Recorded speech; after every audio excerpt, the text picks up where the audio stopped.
Tremendous college football game. Disappointed we came out on the wrong end of it. Came down to the last play, had an opportunity to get a kick and tie it up, get to overtime, but we didn't. Need to start the game a little quicker. Didn't finish. Got initial first downs on offense and didn't finish drives. Had a couple just little self-inflicted wounds and they got hot. And then of course got the critical special teams block and got back in the game. Then got really rolling on offense. Moved the ball really well. Unfortunately, we had the one turnover down in the red zone the first drive of the second half. Other than that, I think we scored almost every time we had it in the second half, maybe one other time. Defensively, just couldn't get the pressure. Couldn't get pressure on the quarterback, and they were making the contested catches outside, and we're able to play well in the passing game. In the running game, we did a solid job at the end. They got a couple runs that were very critical, and couldn't get the stop to get it. Our guys, they fought, battled, all that good stuff, but we got to find a way to help them make one more play and find a couple inches and cure this problem. Questions? So you had a long conversation with Max after that interception. What went wrong? What interception? The interception. Oh, it was an RPO. He could have handed it or not, and when he broke it flat, and we just got to lead him back inside, and he threw it vertical. Or he could have handed it off right now. Just asking what he saw and trying to clarify what he had, and what we did, because they put 8-9 guys. We've been doing it the whole game, and just didn't get it executed. Jimbo, why were y'all so successful offensively in the second half? We just didn't have the self-inflicted wounds. First half, they were there. We just did things ourselves. Second drive, you remember, we dropped a 16-yard square in. That was a big first down about their 40-yard line. He could have still ran. We just got a little nervous, I think, early. Had a missed assignment on one of the protections early, and I have to look at I can't remember. It was a couple of things, and then we finally. And the thing we were getting like 1 or 2 first downs, weren't finishing the drives. And then we just started relaxing and executing and finishing the drives. And we got good balance in the run game and helped the pass game. You think Shamar Turner might have made a difference defensively? Yeah, and we can't lose our cool. We got to keep that. He's a great player and a great young man, and he'll learn from that. And we'll make sure we get him right, because he's got a great future in the game, and it's a shame. Speaking of missing guys, Evan Stewart, how much would he have helped? Well, I'm gonna say Jade he would, but Jade went in and had 100 yards today. His replacement went in and had 100. They'd practiced on Monday and Tuesday, and then had a thigh bruise, he said, from the game. So it really started aching. He tried to practice through it Monday and Tuesday, and he did some. And then Wednesday and Thursday he couldn't go. And it was and we didn't. And before the game, he said it was too tight, so we didn't want to chance it or risk it or do anything. And I thought Jade came in, if I'm not mistaken, he had 8 for 100, didn't he? Yes, sir. Played his tail off. He had 8 catches, 100 yards. And had some big catches right there. Had that critical third and got us down there to field goal range, and thought played a heck of a game. Of course, losing one, you'd always want him, but I thought Jade did a heck of a job stepping in. You guys got behind early, but you got the blocked field goal for a touchdown. It just seemed like that kind of changed the momentum. It did. And like I say, you don't know what play can change it, and you just got to keep playing. And our two, having Chappelle and Deuce Harmon out, hurt us a little bit today too. Both guys were still nicked up, and we thought we'd be able to come back, and we didn't know about Tuesday that they wouldn't be able to go, and thought we would, but unfortunately we got to get them healthy and then we got to get back. But you don't know. That was a great job by our special teams to set that and get the block and set that up and then scored on. Not only blocked it, because that would have been a 3-score game, and that kind of generated us and I think gave us a spark. And you don't know what play changes. That's why I say momentum can change that quick, and it did for us. And just got to learn to finish it. Jimbo, blocking on field goal attempts have been an issue a couple times this year. It looks like they got another one. There was no penetration now. That ball looked like it was. There was no penetration inside. Last week on the block, there was no penetration inside. The last week was.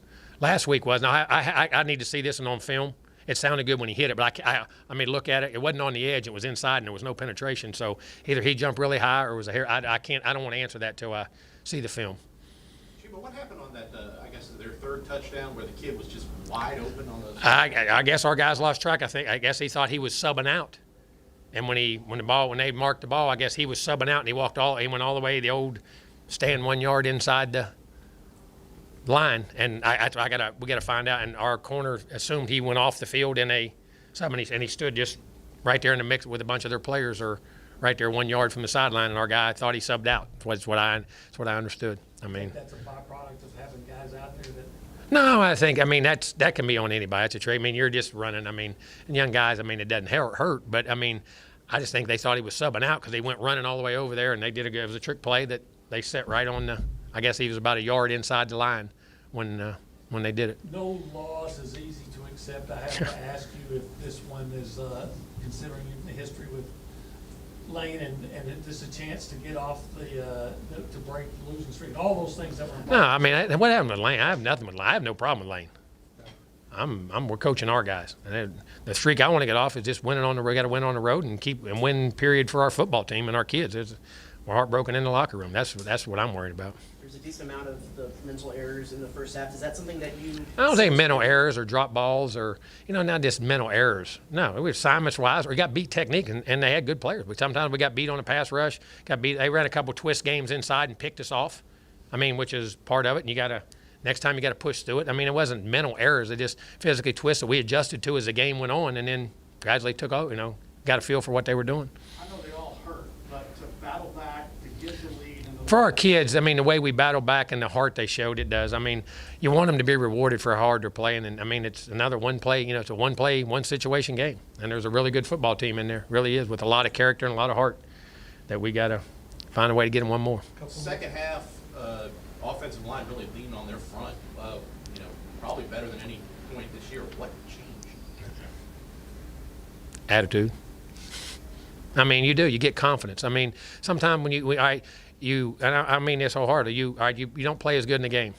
And all of a sudden you read all the articles, you read all the things, you're a bad player, and those kids get it in their head. And they got to build confidence back on the field. I'm not blaming. I mean, that's just part of the psyche of today's world and all of a sudden you start playing and say, something, I can do this. I mean, I'm not worried about that. And they just got in a groove, got in confidence and started flowing and started playing like they could play all the time. I mean, there's a lot of ability up front. There's a lot, and there a lot of coaching, a lot of good stuff there. And they just got confident, and we ran the football and we protected and gave Max clean pockets, and good things happened. Outside of the interception, Max also played a good game. He's out there limping around as well. He took some shots. Well, they brought some blitzes now. They brought some, they were mocking, bringing more than you can block. I mean, once they got to a point where we were making plays no matter what, so they were trying to put pressure, and we were finding guys, and he took some shots. He took some hits, yep. Any idea what happened with Le'Veon? I think it was just a twisted lower body injury. I don't think it's they didn't think it was anything surgical, but something that may, could be a week, 2. I don't know. Could be a couple days, could be a week. We'll have to wait and see. I don't think it's surgical, but it was a legit thing, and that's a shame. He was running really well. Did y'all solve your offensive issues today? No, I mean, we did. Listen, we haven't been that far off last week. I mean, we just got to finish drives, and we still didn't. We finish offensive issues when you win. Got to keep winning on offense and defense to finish all your issues, because at the bottom line. But I mean, we still moved the ball. We played well, but we still come up a play short. Got to find one more. Thanks. Appreciate it. Thank you, guys.